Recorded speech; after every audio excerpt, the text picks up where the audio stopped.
ভাই আজকে মাছ কিনে নিয়ে যাবই। আজকে মাছ খাওয়া লাগবো না, আজকে একটু দেহি সস্তা হইলে কিনা দি মনে। ভাই পাঙ্গাসের কেজি কত? পাঙ্গাস মাত্র 160 টাকা। ভাইয়া আজকে আমাকে মাছ খাওয়া লাগবো না, আজকে আমরা শাক খাই, কয়েকদিন পরে মাছের দাম কমবো, তারপরে খামো নে। আশায় থাকো কাউয়া, পাকলে খাইও ডাউয়া। মাছের দামও কমবো না, আপনাকেও খাওয়াও লাগবো না। ভাই ডাউয়া পামু না, ডাউয়া সিলকাটা পামু। ছোট বাইরে লয়ে আইছেন, একটা পাঙ্গাস মাছ কিনে লয়ে যান না। ভাই আমি পাঙ্গাস মাছ খাবো না, ভাই আমি ইলিশ মাছ খাবো।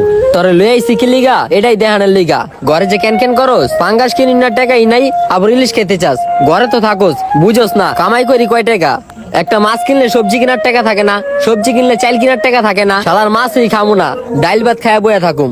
নিয়ে যান নিয়ে যান, ভাই আমার কাছে তো টাকা নাই কা। সমস্যা নাই, টাকা লাগবো না। নেন, খালি দোয়া কইরেন। ধন্যবাদ ভাই।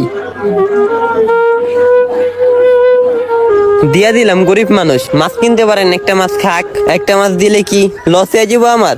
সারা জীবনই তো ব্যবসা করছি।